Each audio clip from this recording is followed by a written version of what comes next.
issues within the operations of the financial market, and we faced a huge gap between the interbank market and open market, and the remittances which were being received from the formal channels, part of that diverted to the informal channels, and also within that we had to take various tough measures, administrative as well as policy measures, and we all know that at that time we had to place import restrictions, and as a result of these restrictions, and since the prior approval for opening of LCs was required from State Bank, we had something like more than 11,000 applications for opening of LCs pending with the State Bank of Pakistan.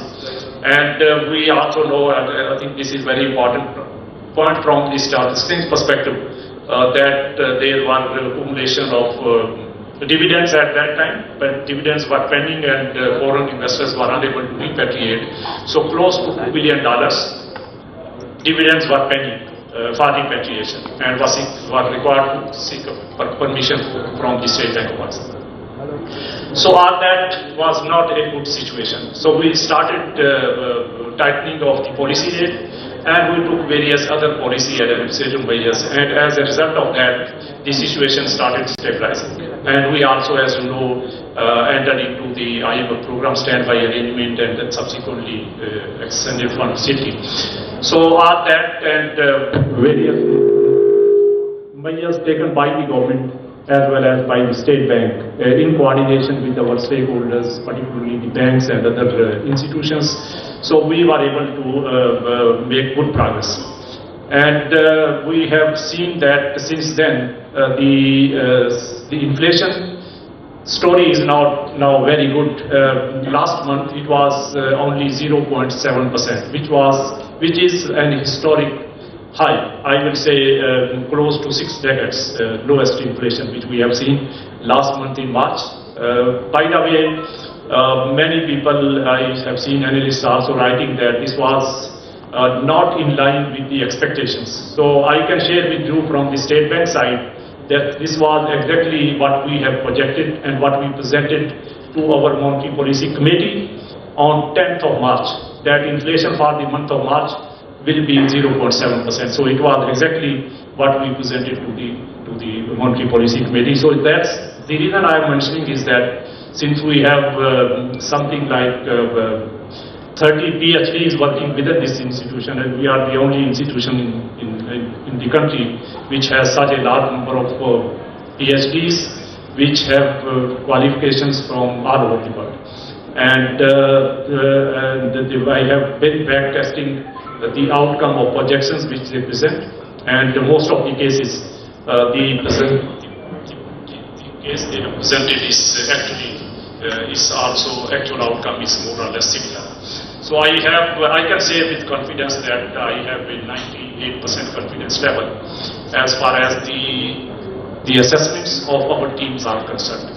So and we have given the assessment that from current month onward the inflation will start rising, and but it will be within ultimately will stabilize within the target range of 5 to 7%, which State Bank has set number of years back. But alhamdulillah, finally we have been able to reach close to achieving that stability level in the inflation.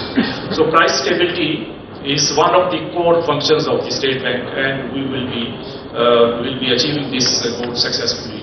2 years back, nobody would have thought, and when we were talking at that time that we would be stabilizing the inflation at 5 to 7%, nobody was believing us. But over a period of time, we have, in coordination with other stakeholders, have taken measures, and alhamdulillah will be achieving this milestone. Second issue, which is the inflation, which is the external account. So on the external account, as you have seen that we have already have stability in the external account also. Our external account, current account deficit, which was $3.3 billion in 2023, $1.7 billion close to 0.5% of GDP in 2024. But for this year so far, it is in surplus. So we have for the first 8 months surplus of around $7 million. And good thing is that we have been able to achieve this surplus despite substantial increase in the imports. People say that as if there are still import restrictions, but let me share with you that when we started with dealing with this situation in 2022, at that time average imports, monthly imports, total average monthly import was around $5.6 billion. 5.7 billion dollars, and out of that we had around $2.4 billion of oil imports and around $3.3 billion of non-oil imports. Currently, we have total imports, monthly imports of around $5.7 billion, and out of this $5.7 billion, non-oil imports are $3.8 billion. Average non-oil imports $3.8 billion, whereas the oil imports are $1.4 billion. So you can see the non-oil imports have increased from $3.3 billion monthly in mid of 2022 to currently $3.8 billion. So $500 million increase in non-oil imports. And despite that, we are in surplus as against $17.5 billion deficit which we have in fiscal year 2022. And this is also despite the fact that whereas the oil imports have come down from 2.4 to around $1.4 billion, so we have been able to save around $1 billion in oil imports, and we have been able to increase $500 million non-oil imports. And this is, by the way, this is despite the fact that there is around 13% increase in the volume of oil which have been imported, which is being imported currently, and there is a 17% increase in the volume of non-oil imports. And despite this increase in volume, both in oil imports as well as non-oil imports, we have been able to maintain a current account deficit, current account surplus for the current fiscal year. So those are the of us who are thinking that there is restriction on imports or the economic activity is not picking up, I think they should look at the data. And when they will look at the data, they will find that there is a substantial increase in the volumes of imports as compared to 2022, and there is also substantial increase in the overall surplus also, and reduction of deficit. And despite that, we have been able to achieve this level. I will come to the reason why we have been having a surplus, but this is the situation.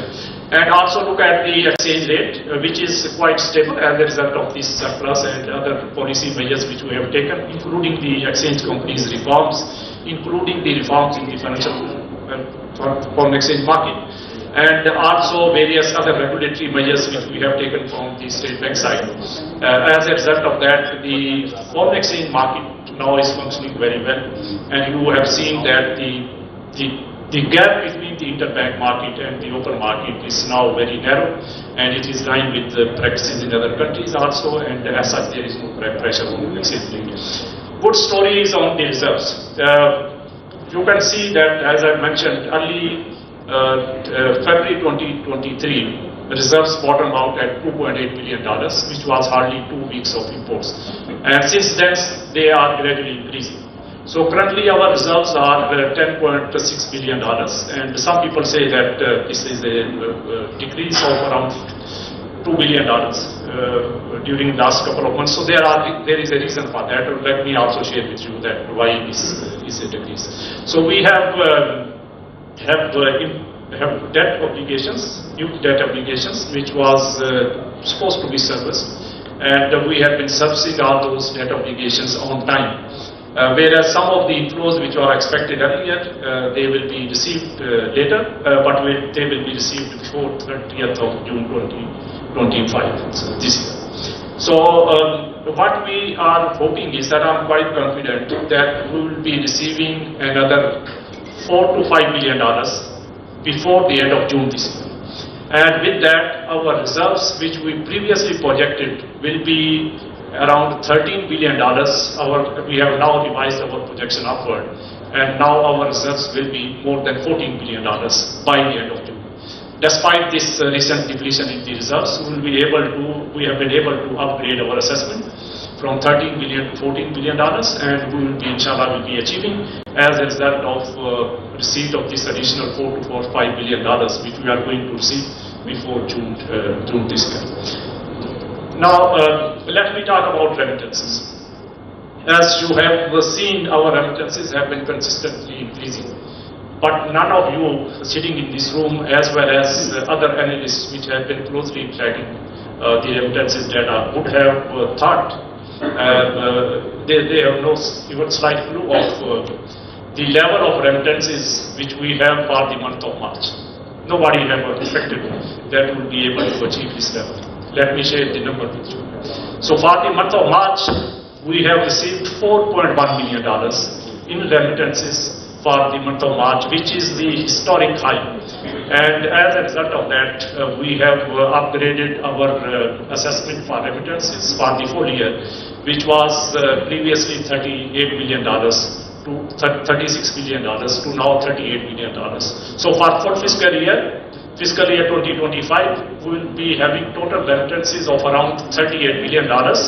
And for the month of March, as I said, it is $4.1 billion as against 3.1 crores to 3.2 billion dollars which we received last month.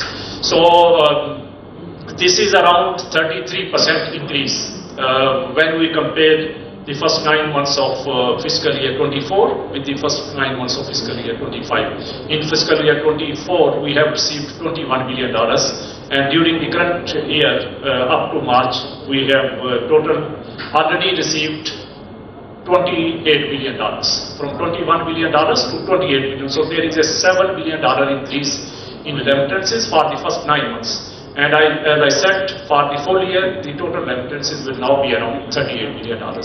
So with this level of remittances, we are hoping that for the current fiscal year, our current account will stay in surplus.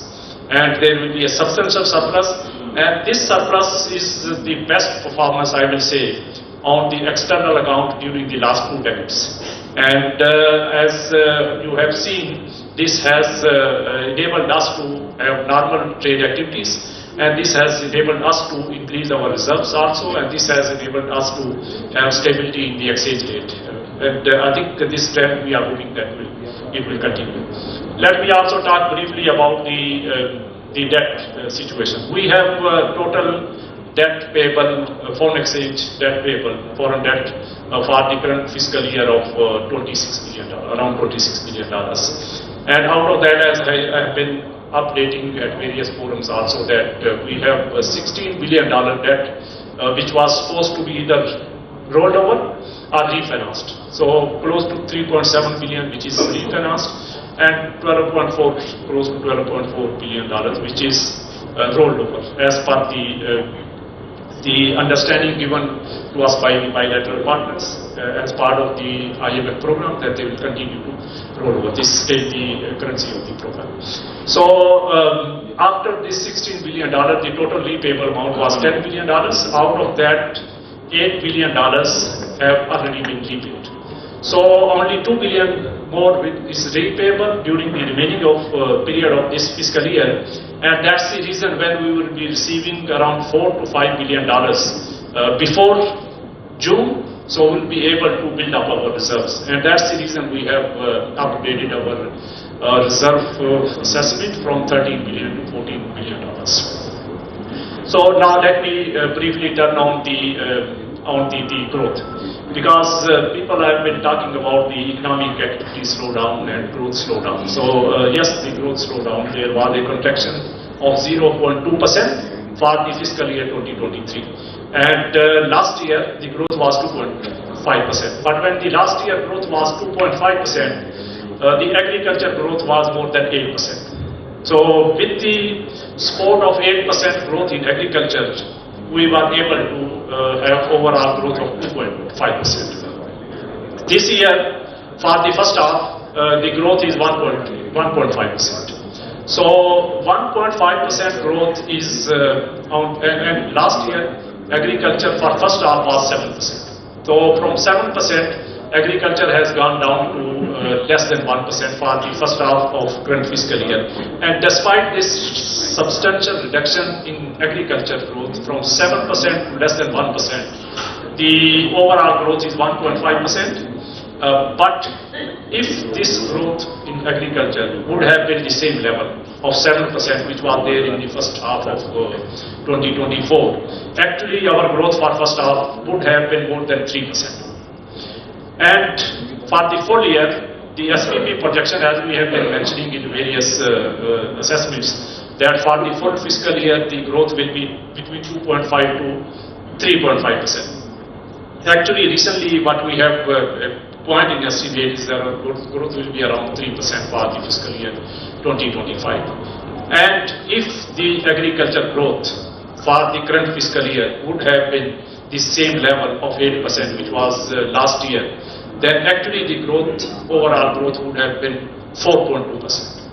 So you can see the economic activity has already picked up. And this is reflected in our high frequency data.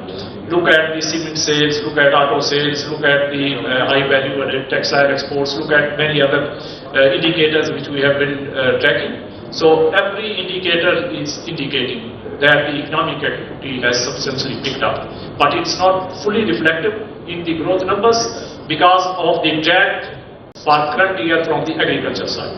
If the agriculture would have been similar, then the growth would have been much better for the current fiscal year. So you will see going forward, we will have a better reflection of these economic activities in the growth numbers also.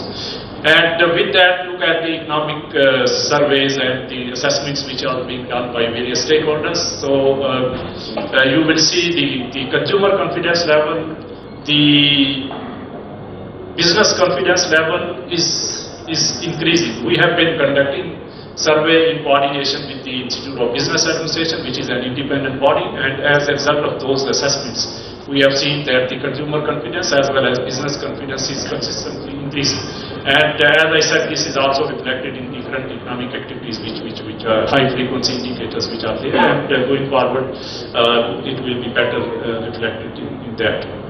So I think lastly I will briefly mention that now we have already have IMF program. As you know, review has been conducted, the staff level agreement has been reached, and with that once the board approval is given, then we will be receiving further funding, but it will also untap various other inflows which we are expecting post review, and hopefully by June we will be having inflows. We are, by the way, are also very closely interacting with the rating agencies also, and we have close interaction with them also, and we are hoping that post review and some other improvements which we are hoping by June. So by next quarter we will see, inshallah, we will have good news on the rating side also. So with that, maybe I conclude. Thank you very much.